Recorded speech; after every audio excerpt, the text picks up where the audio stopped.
कौन है आप? मुझे आपसे भय लग रहा है। आप मेरे भैया नहीं हो सकते। सही कहा तूने।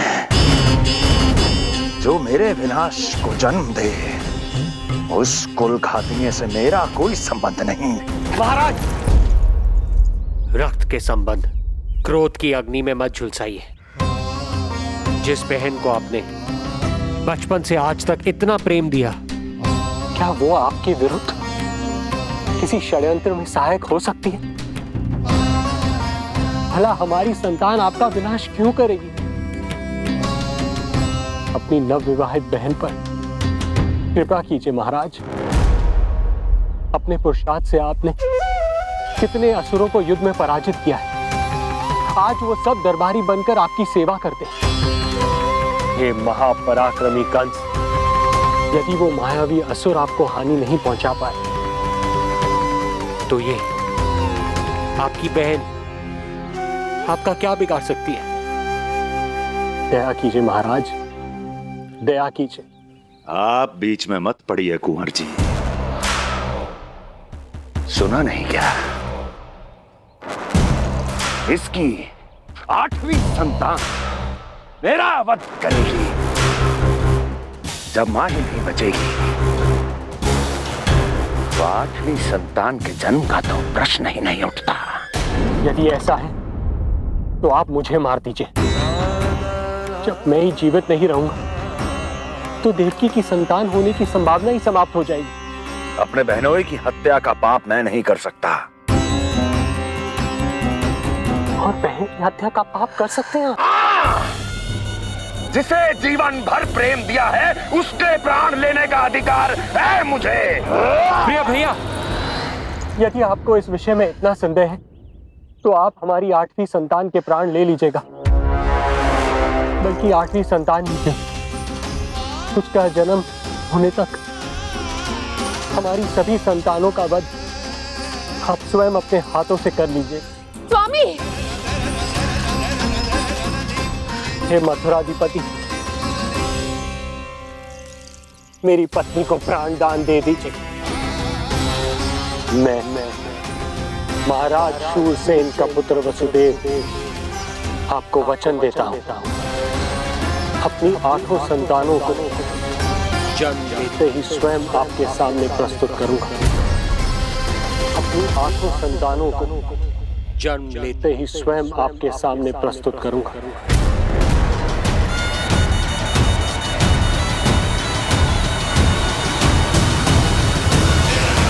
बधाई हो कुंवर जी।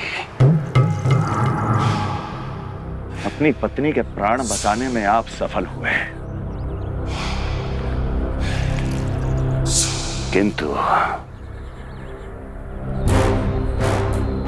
आपकी संतानें इतनी भाग्यशाली नहीं होंगी। वचन स्मरण रहे।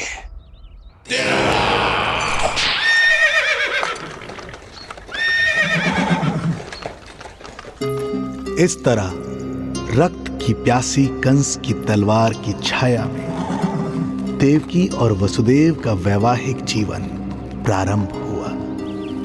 जब कंस की निर्ममता और वसुदेव के वचन का ये दुखद समाचार गोकुल पहुंचा, तो हे नारायण, अर्थात राजा वसुदेव यदि कंस के सामने गिड़गिड़ाते नहीं तो रानी देवकी के प्राण चले जाते। हाँ नंदराज, और अब वो दोनों कंस के महल में हैं, किंतु वो महल भी उनके लिए किसी बंदी गृह से कम नहीं है।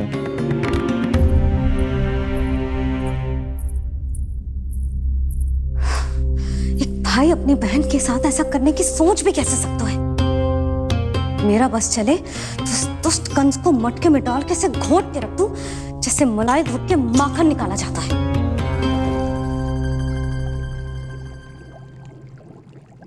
ना, माखन ना, जे कंस तो कीड़ा है। इसे तो पटक पटक के ऐसे मारना चाहिए जैसे कीड़ा निकालने के लिए धान के गट्ठर को पटका जाता है।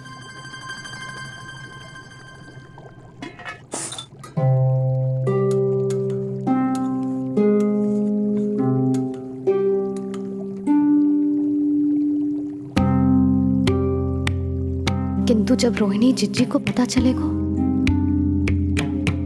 तो वो तो अपने आप को ही दोष देंगे, क्योंकि बालक ना होने के कारण उन्होंने ही वसुदेव जी को राजकुमारी देवकी के साथ दूसरा विवाह करने पर विवश किया था। हे ईश्वर, जिस सुख के लिए रोहिणी जिज्जी ने पत्नी जीवन का सबसे बड़ा त्याग किया था, जब उन्हें पता चलेगा कि वही सुख उस क्रूर कंस ने छीन के मटिया मेट कर दिया है, तो कितना कष्ट पहुंचेगा।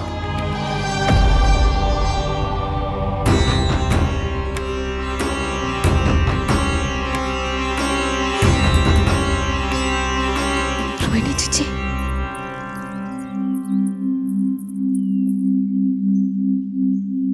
गोप नरेश, कृपया मुझे अपने भैया के पास ले चलिए। संकट के समय मुझे उनके साथ होना चाहिए। किंतु भाभी, पता चलो है वसुदेव भैया और देवकी भाभी कंस के महल में कड़े पहरे में रखे गए। पति पत्नी एक दूसरे का संबल होते हैं। कंस का पहरा कितना भी कष्टदायक क्यों ना हो, इस समय उन्हें और बहन देवकी को मेरी आवश्यकता है।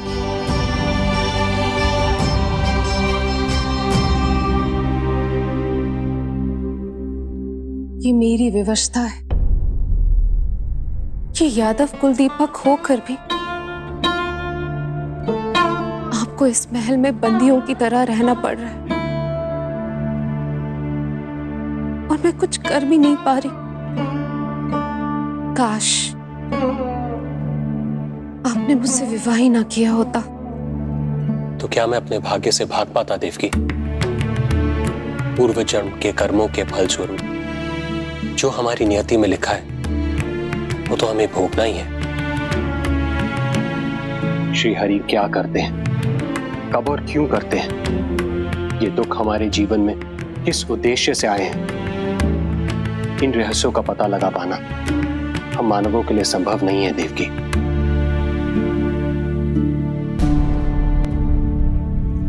तो फिर चलिए यहां से भाग चलते हैं, कहीं ऐसे स्थान पर जहां भैया की छाया भी हम पर ना पड़ सके। नहीं प्रिय, कंस के गुप्तचरों की दृष्टि हम पर अवश्य होगी, और मैं ऐसा कोई कार्य नहीं कर सकता जिससे तुम्हारे जीवन पर कोई संकट आए। और मैंने उन्हें अपनी सभी संतानों को सौंपने का वचन भी दिया है। अपना वचन मेरे लिए प्राणों से भी अधिक महत्वपूर्ण है देवकी।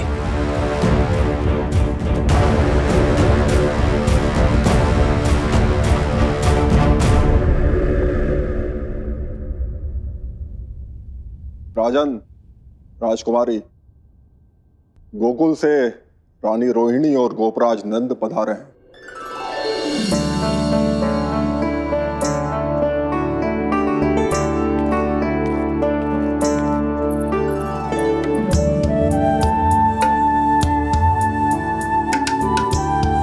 स्वामी,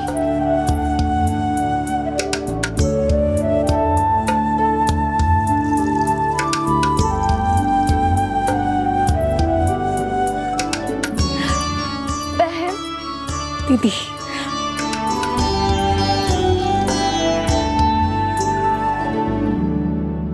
भाई नंद, जो आप हमारे लिए कर रहे हैं उसके लिए धन्यवाद शब्द बहुत छोटा है। मैं अपने भाग्य को स्वीकार कर चुका हूं। यदि यही श्री नारायण की इच्छा है तो यही सही।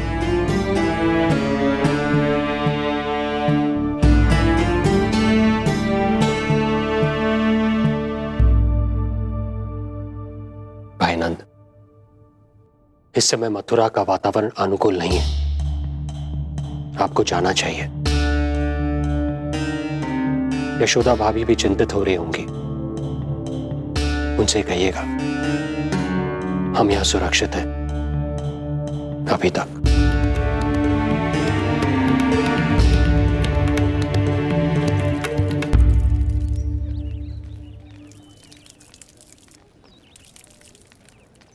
वसुदेव भैया का भाग्य पर भरोसा अधिक है। वे अपनी संतानों को कंस को अवश्य सौंपेंगे। हे ईश्वर, इतना कठोर वचन, जब इसे निभाने का कठिन समय आएगा तो कैसा अनुभव करेंगे वे? उनका हृदय तो चकनाचूर हो जाएगा।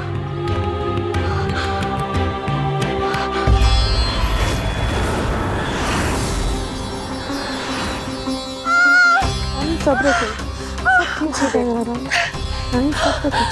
देवकी, मैं महाराज शूरसेन का पुत्र वसुदेव आपको वचन देता हूँ, अपनी 8 संतानों को जन्म देते ही स्वयं आपके सामने प्रस्तुत करूंगा।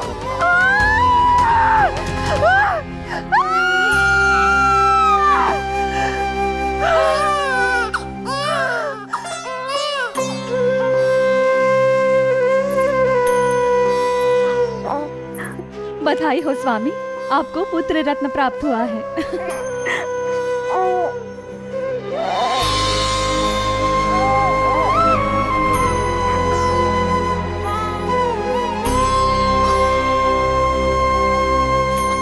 महाराज को पता चला तो क्या होगा?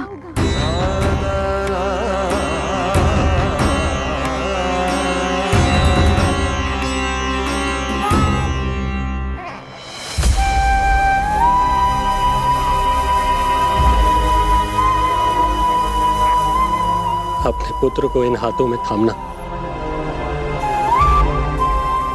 कितने वर्षों से इस पल की प्रतीक्षा कर रहा था मैं, और आज जब यह पल आया है, मेरी आंखों में दुख के आंसू हैं। एक पिता जब प्रथम बार अपनी संतान को गोद में उठाता है तो सबसे पहले यह सोचता है कि उसे क्या नाम दूं, उसका सुनहरा भविष्य कैसे सुनिश्चित करे। किंतु मैं वो भाग्यहीन पिता हूं जो अपने पुत्र का भविष्य मृत्यु के अंधकार में डुबोने जा रहा है। मैं इसे नाम देकर क्या करूंगा?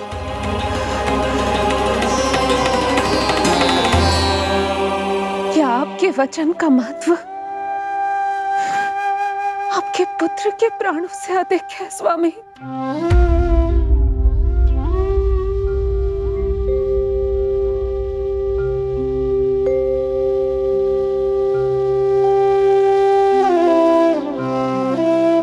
श्री नारायण का दूसरा नाम सत्य होता है देवकी। तुम ही कहो, मैं श्री नारायण से विमुख कैसे हो जाऊं? मुझे अपना वचन निभाना ही होगा। हृदय के टुकड़े टुकड़े क्यों ना हो जाए, मुझे इसे कंस तक ले जाना ही होगा।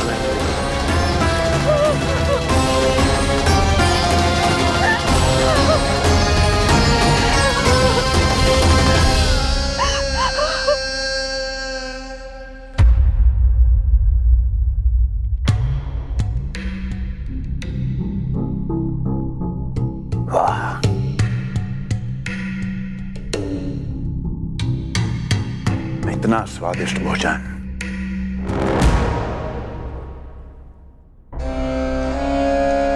किसी विशेष इच्छा की पूर्ति के लिए मुझे सम्मोहित तो नहीं करना चाहती? मुझे पति के रूप में प्राप्त कर तो चुकी हो, अब प्राप्त करने को क्या क्या बचा है? प्राप्ति? मैं प्राप्ति नहीं, अस्थि हूं स्वामी। प्राप्ति तो छुई मुई बनकर वहां खड़ी है। आप सदैव अपने विषय में ही सोचते हैं, कभी मेरे ओर भी निहारा कीजिए, तभी तो मेरा नाम सही से स्मरण होगा आपको। मैं अपने विषय में ही सोचता हूं, तभी तो 10 दिशाओं में मेरे नाम का डंका बजता है, मेरे साम्राज्य का विस्तार होता है, तभी तो मेरा अस्तित्व है। अस्थि स्मरण रहे, तुम हो क्योंकि मैं हूं।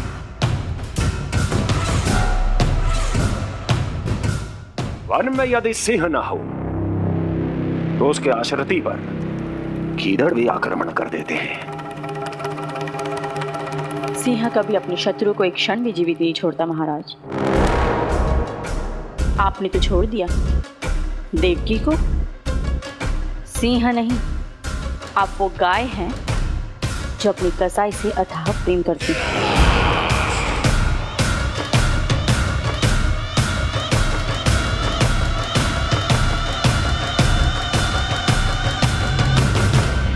सभी संतानों को जन्म लेते ही मेरे पास लेकर आएगा, ये वचन दिया है वसुदेव ने मुझे। तो फिर आया क्यों नहीं महाराज? प्रथम शिशु का जन्म तो हो चुका है।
कुल के यादव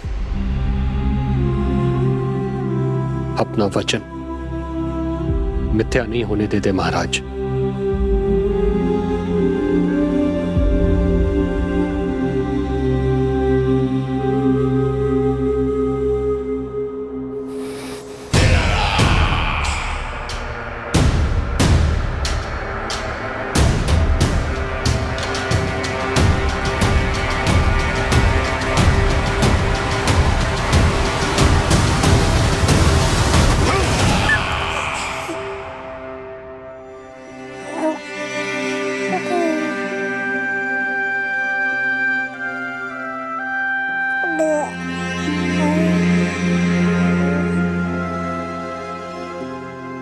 ये देवकी का पुत्र है, मेरी बहन जो मुझे प्रिय हुआ करती थी, उसका प्रथम पुत्र है ये, मेरा प्रथम भांजा।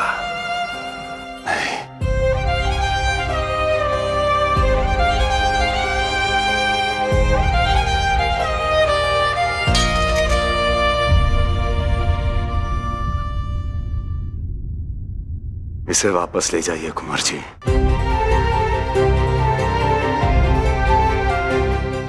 देवकी की प्रथम संतान से मुझे कोई संकट नहीं।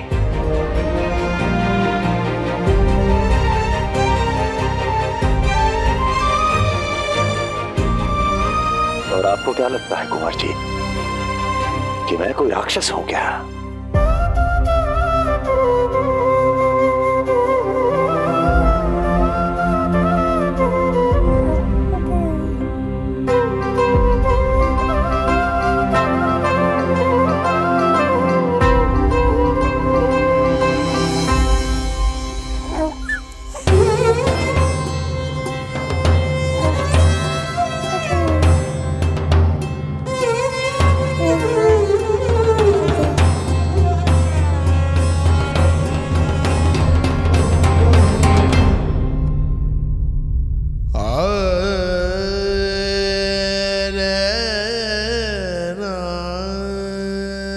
तो उसे अपनी गोद पे भी नहीं उठा पाई थी दीदी।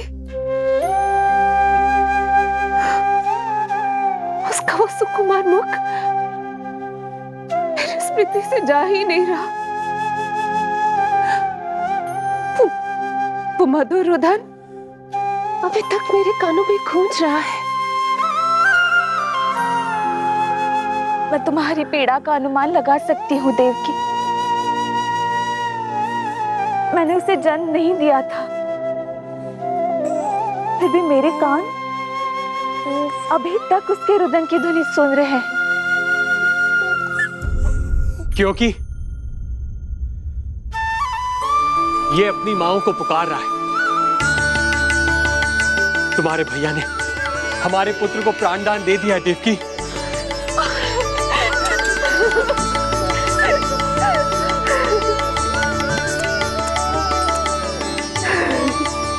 स्वामी, अब अपने पुत्र का नामकरण कीजिए। इसे ऐसा नाम दीजिए कि इसका भविष्य यश और कीर्ति से परिपूर्ण हो। कीर्तिमान कीर्तिमान होगा इसका नाम।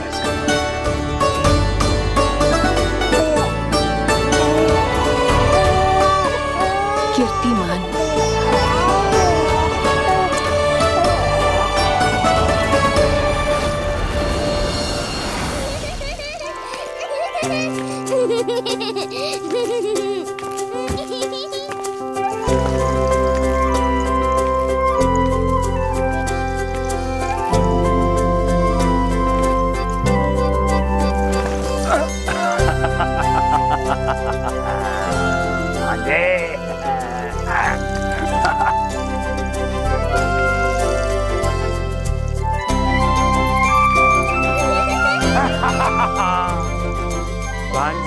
भांजे, मामा से बचना असंभव है। मामा जी, आपकी भुजाओं में कितना बल है, मुझे पीड़ा हो रही है। मेरा दूसरा हाथ पकड़ लीजिए। तुझे पीड़ा हो रही है? ये ले।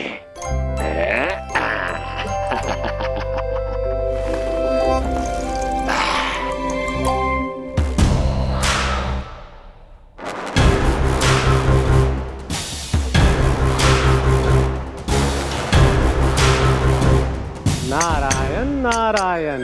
मामा जी मूर्ख बन गए, मामा जी मूर्ख बन गए, मामा जी मूर्ख बन गए। इतना दुस्साहस। जा खेल। अब मामा जो है देवर्षि के साथ मंत्रणा करेंगे। जा खेल। क्योंकि अत्यंत महत्वपूर्ण ना हो तो देवर्षि हमारे द्वार पर आने का कष्ट नहीं उठाएंगे। कहिए देवर्षि, कैसे आना हुआ? मैं तो बस आपको ये अद्भुत कमल पुष्प भेंट करने आया था महाराज। इसे देखते ही मुझे आपका स्मरण हुआ था। मानो ये मुझे पुकार कर कह रहा हो, मुझे महाराज कंस के पास ले चलिए। इसमें तो कुछ भी विशेष नहीं है देवर्षि। इसमें 8 पंखुड़ियां हैं महाराज, और 8वीं पंखुड़ी सबसे विशेष है। यदि विश्वास न हो तो आप स्वयं गिनकर देख लीजिए। आप मेरा उपहास कर रहे हैं देवर्षि। आप गिनिए तो सही महाराज। 1 2 3 4 5 6 7 8। क्या आप निश्चित रूप से कह सकते हैं कि यही 8वीं पंखुड़ी है? विचार कीजिए महाराज। क्या आप बिना किसी शंका के कह सकते हैं कि कौन सी पंखुड़ी पहली है और कौन सी 8वीं?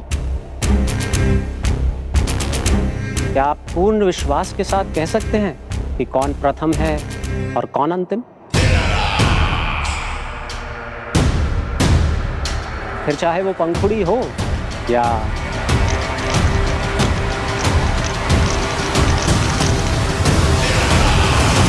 सावधान करने के लिए धन्यवाद देवर्षि।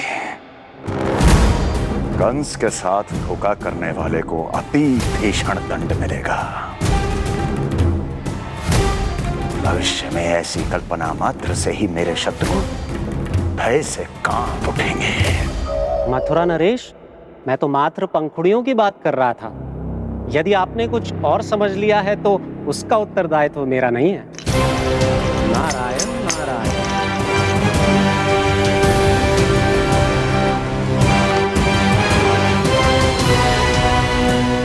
विचार कीजिए महाराज। क्या आप बिना किसी शंका के कह सकते हैं कि कौन सी पंखुड़ी पहली है और कौन सी आठवीं? क्या आप पूर्ण विश्वास के साथ कह सकते हैं कि कौन प्रथम है और कौन अंतिम? फिर चाहे वो पंखुड़ी हो या... मामा जी मोर बन गए, मामा जी मोर बन गए, मामा जी मोर बन गए, मामा जी मोर बन गए।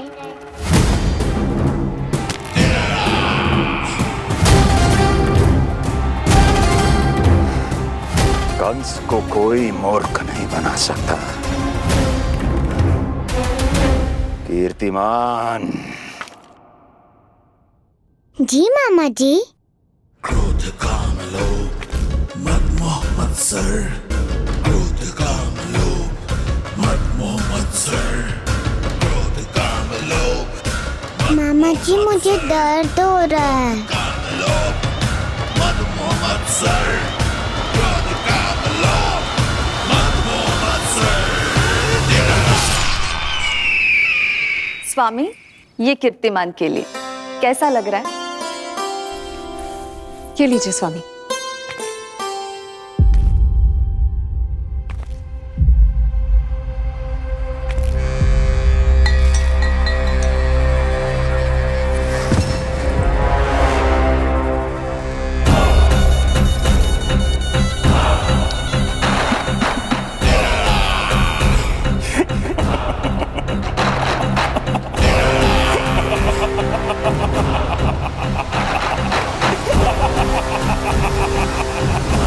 नेत्रों के सामने अपनी संतान की हत्या होते हुए देखना कितना पीड़ादायक रहा होगा ये दृश्य।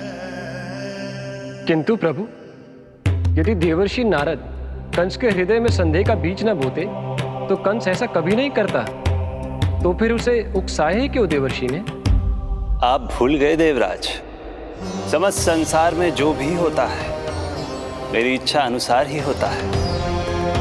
यही प्रश्न नारद ने भी मुझसे पूछा था।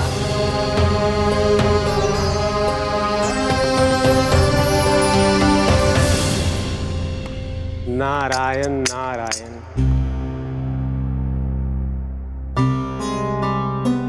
छोटे से बालक की इतनी निर्मम हत्या और माध्यम बना मैं। प्रभु, ये कैसी लीला है आपकी? अभी तो देवकी की 5 और संतानों की हत्या होना शेष है नारद। अब से कंस शिशुओं के जन्म लेते ही उनकी हत्या कर देगा। यदि जन्म के तुरंत बाद ही मृत्यु होनी है तो जन्म का लाभ ही क्या है प्रभु? यही विधि का विधान है नारद। कीर्तिमान और शेष 5 बच्चे श्रापग्रस्त हैं। जन्म के कर्मों के अनुसार अल्पायु होना उनकी नियति है। उनकी मृत्यु के बाद ही शेषनाग के अंश के रूप में बलराम और मेरे अंश के रूप में श्री कृष्ण का अवतार संभव होगा। नारायण नारायण।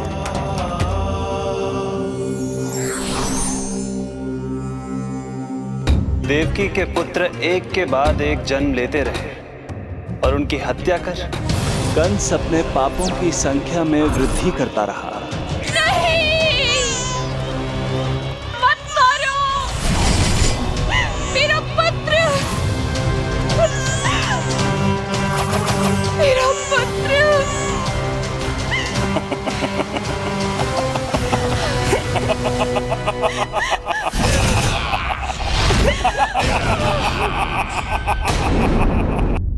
अब उसकी क्रूरता की कथा ऐसे मोड़ पर आ पहुंची जहां से वापसी असंभव है, क्योंकि अभी अभी उसने देवकी के छठे पुत्र का वध कर दिया है। हे प्रभु, कितना दुर्दांत है ये कंस। किंतु एक ही जन्म में एक साथ 2 माताओं का पुत्र बनने में उसने आपकी सहायता कैसे की प्रभु?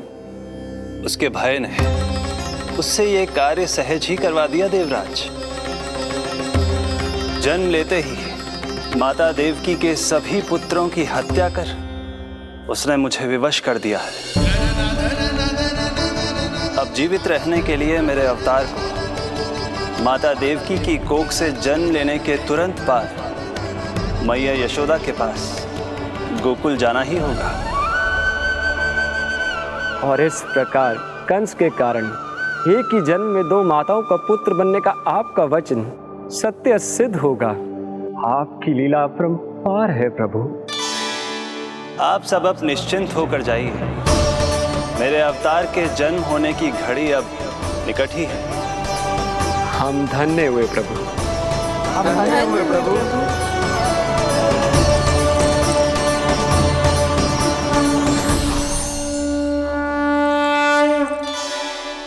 मुझे तो अभी से मैया यशोदा के साथ आपको खेलते हुए देखने की उत्सुकता हो रही है। उनकी प्रवृत्ति कितनी निराली है। क्रोध ना करूं तो क्या करूं? देखिए इसकी सतानी, फिर चला गया सुलक्षणा के बगीचे में फूल खाने। और आपको तो पता है ना सुलक्षणा का, इतनी सी त्रुटि हो जाए पूरे गांव में बखान करने में कोई कमी ना रखती। और जे की अरे जब ग्वालिनों को पता चलेगा तो क्या कहेंगी? यही ना कि जसोदा अपने बच्चे को खाना ना देती, भूखा रखे है। सुनो जी, मैं तो कहती हूँ अब ब्याह करा देते इसका। अब वो ही ध्यान रखेगी इसका। केवल पत्नी सुधार सकती है तुझे। तुम इसके बारे में बात कर रही हो कि मेरे बारे में?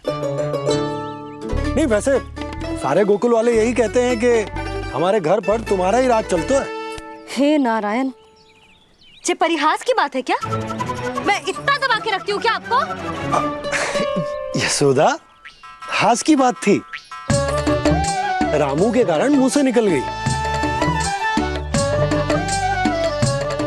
तुझसे तो मैं बात ही ना करूंगी। कर अपने मन की।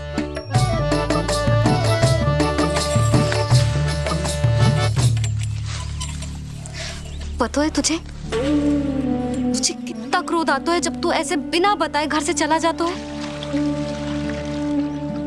प्रेम है जे मेरा, चिंता है मेरी।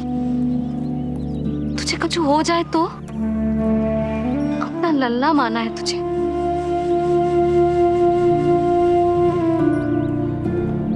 मेरे भाग्य में तो मां बनना लिखो ही ना है।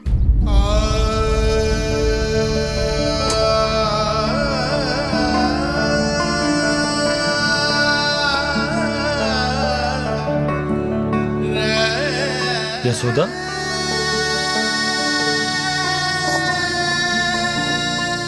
आपको पता है, जब मैं छोटी थी इसके जैसी चंचल थी।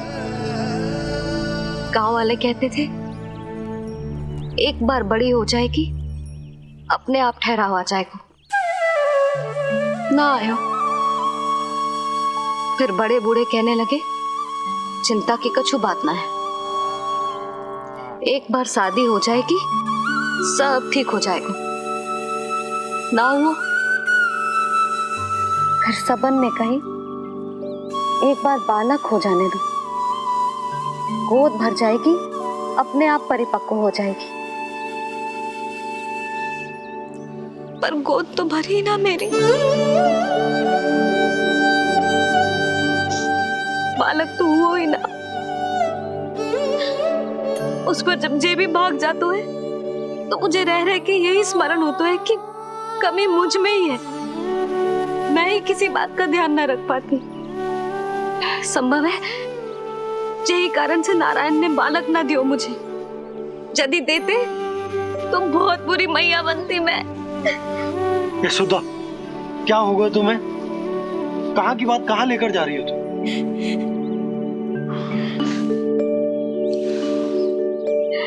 बालक अवश्य होगा हमें, और बहुत अच्छी मैया बनोगी तुम। बस नारायण सही समय की प्रतीक्षा कर रहे हैं। मेरी तो ना सुन रहे बे। आप ही कह दियो उनसे, अब और प्रतीक्षा ना होगी मुझसे।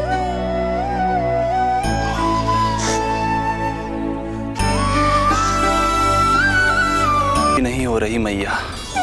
तो फिर मैया की इच्छा पूरी कीजिए प्रभु।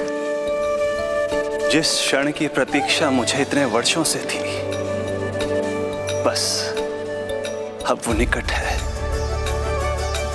किंतु प्रभु, आपको तो माता देवकी का 8वां पुत्र बनकर जन्म लेना है, तो फिर 7वां पुत्र? धीरज रखिए, धीरज। आपको तो ज्ञात ही है, मेरे यहां देर है, अंधेर नहीं। मैं यहाँ तुम दोनों पर आश्रित हूँ यशोदा। भोजन, सुरक्षा, परिवार का अपनापन सब कुछ दिया है तुमने मुझे, किंतु मेरा दुख मुझे एक क्षण भी चैन लेने नहीं देता। मेरे स्वामी और बहन देवकी कितने ही वर्षों से कंस की काल कोठरी में बंदी है। दिन रात नियति के शाप को सहन करने के अतिरिक्त और कोई उपाय नहीं है उनके पास। ऐसे में मैं सुख की सांस कैसे लूं? कीर्तिमान की हत्या के बाद मेरी सुरक्षा के लिए मेरे स्वामी ने मुझे यहाँ भिजवा दिया, चुपचाप। किंतु मेरा हृदय तो वही छूट गया यशोदा। इससे तो अच्छा होता कि मैं भी उसी कारागार में होती, मेरे स्वामी और बहन देवकी का दुख तो साझा कर पाती। अपनी 6 संतानों को कंस के हाथों मृत्यु के गोद में जाते देखा है उन्होंने। अब तो मुझे उस क्षण की कल्पना से भी डर लगने लगा है, जब देवकी अपने 7वें पुत्र को अपने गर्भ में धारण करेगी। भय से भविष्य नहीं टलता, होनी होकर ही रहती है। समय बीता और देवकी के गर्भ में 7वें पुत्र का आगमन हुआ। क्या इसका भी भविष्य वही होगा जिसके भाइयों का हुआ था? इस बंदी गृह की दीवारें, प्रत्येक ईंट, प्रत्येक पत्थर, यहां तक कि यहां की वायु भी उस कंस की बंदी है। अब तक तो उसे सूचना भी मिल चुकी होगी। वो निर्दयी, क्रूर प्रतीक्षा कर रहा होगा कि कब तुम्हें प्रसव हो और कब उसकी तलवार हमारे नन्हे शिशु, हमारी 7वीं संतान का रक्त पिए।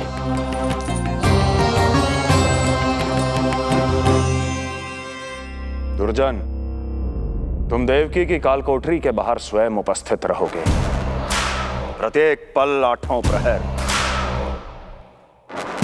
जैसे ही शिशु पहली श्वास ले, तुम मुझे सूचित करोगे। अवश्य महाराज, आज्ञा दें।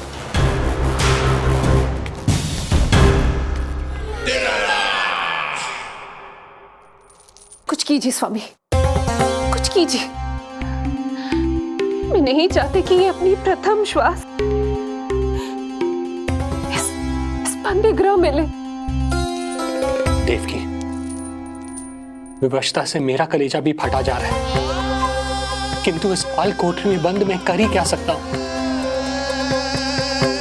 किंतु इस सृष्टि के पालनहार, जगत के नियंता श्री हरि तो कर सकते हैं, तो फिर क्यों नहीं करते वो कुछ ऐसा कि कम से कम मेरी इस संतान का अंत उतना दुखद ना हो जैसा अन्य संतानों का हुआ था। क्यों नहीं करते वो कुछ? हरे क्यों नहीं करते? बताइए ना स्वामी, क्यों नहीं करते वो? क्यों नहीं करते? जो देवी भविष्य में मेरी मां बनने वाली है, उनकी करुणा भरी पुकार को मैं व्यर्थ कैसे जाने दे सकता हूं? कंस के राक्षस तत्व के अंत के लिए ऐसी माया की आवश्यकता है जो मेरी लीलाओं को क्रियान्वित भी कर दे और उसे भनक भी ना पड़े। ऐसी क्षमता और माया किसके पास है प्रभु?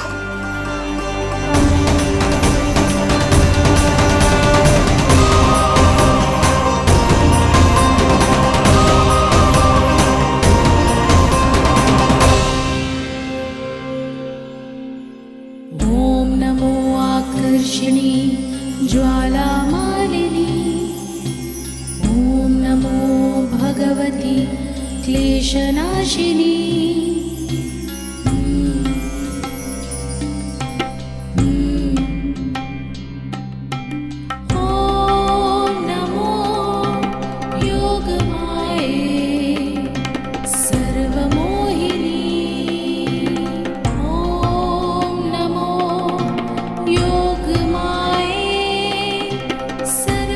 आज्ञा दीजिए प्रभु।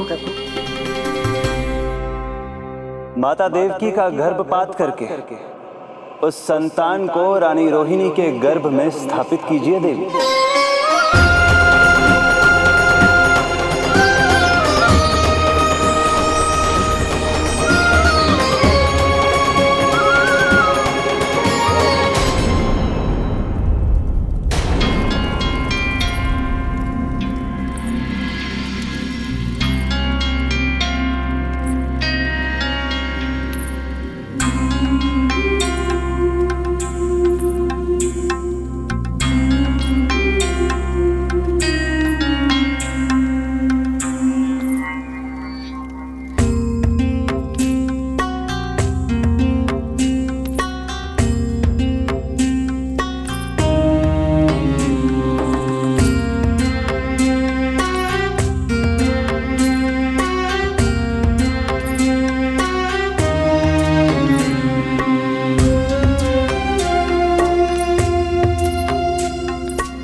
योग माया ने अपना कार्य पूर्ण किया। सुबह सूर्य की रश्मियां देवी रोहिणी को ऐसा संदेश सुनाएंगी जिसे सुनकर वो प्रसन्नता से झूम उठेंगी।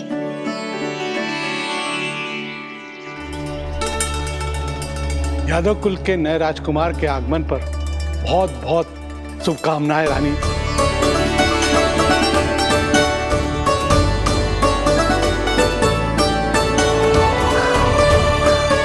यशोदा, मैं माँ बनने वाली हूँ। यशोदा, सुना तुमने? चिच्ची, मैं माँ बनने वाली हूँ। मैं माँ बनने वाली हूँ यशोदा। मैं अरे संभाल के जीजी चिकार कर रही हो। बधाई हो चिच्ची, बधाई हो, बहुत बहुत बधाई हो।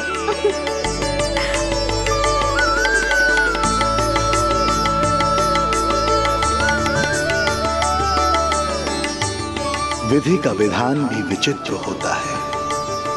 रोहिणी, जिनका ये पुत्र नहीं है, वो प्रसन्न है, किंतु देवकी, जिनका ये पुत्र है, वो व्याकुल है।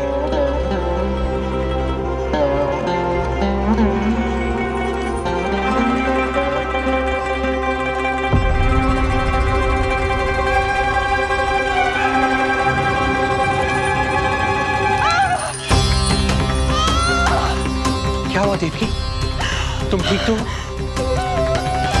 स्वामी, स्वामी मेरा पुत्र, स्वामी हमारा पुत्र चला गया। स्वामी हमारा पुत्र चला गया। धीरज धरो देवकी, संभव है यही श्री हरि की इच्छा हो। किंतु मैंने उनसे ये तो नहीं मांगा था ना स्वामी। मैंने कहा था हमारा पुत्र यहाँ श्वास न ले। इसका ये अर्थ नहीं था। क्यों किया नारायण ने ऐसा? क्यों किया?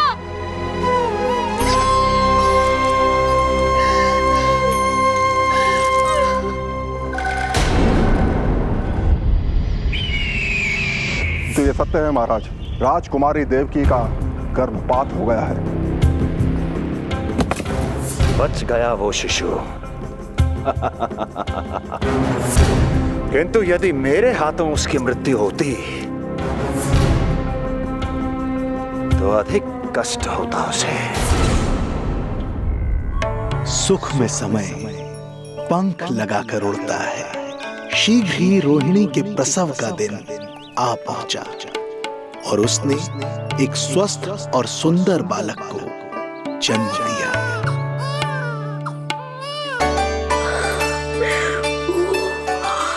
लो जिज्जी, संभालो अपने लल्ला को, जी भर के निहार लो इसे।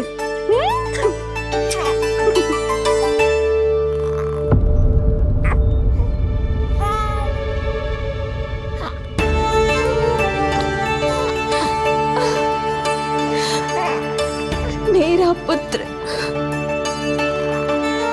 राजकुमार।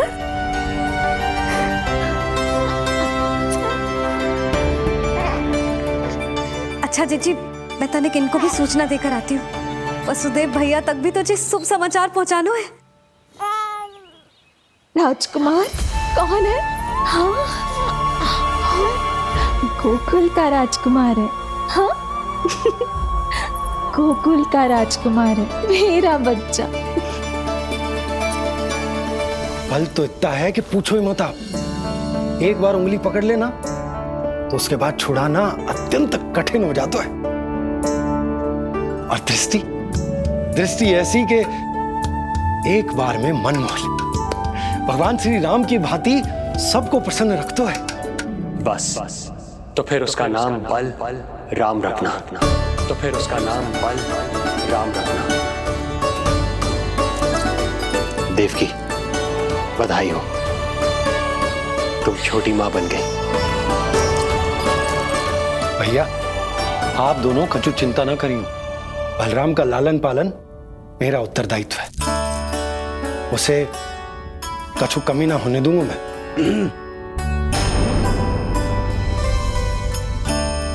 मुझे चलना चाहिए।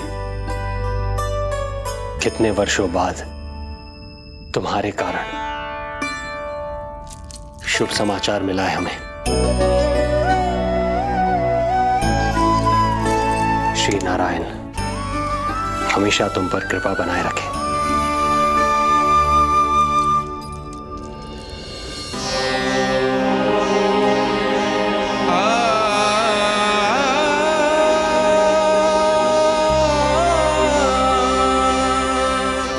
आपको बहुत बहुत बधाई हो स्वामी।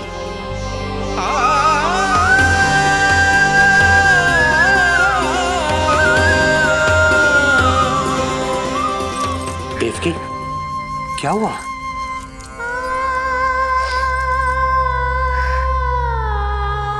कुछ नहीं।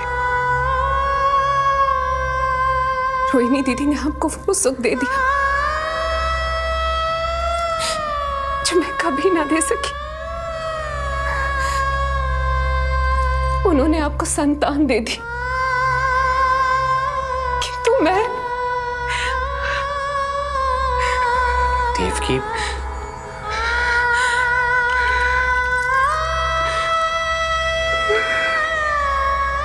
इस समय जो व्यथा माता देवकी की है वही पीड़ा माता यशोदा की भी है। माता देवकी की ममता अपनी सभी संतानों को खोने की वेदना से त्रस्त है, तो माता यशोदा की ममता संतान ना होने के संताप में झुलस रही है। सत्य कहा देवी, मुझे आभास हो रहा है मैया यशोदा का हृदय मुझे अपनी गोद में खिलाने के लिए कितना व्याकुल है। सच्ची श्री हरि, सच्ची में प्रसन्न हूं मैं कि आपके आशीर्वाद से रोहिणी जी को इतना प्यारा लल्ला हुआ है। पर मुझसे क्या त्रुटि हुई नारायण? मुझे क्यों न दियो आपने लल्ला? मुझसे क्या त्रुटि हुई नारायण? मुझे क्यों न दियो आपने लल्ला?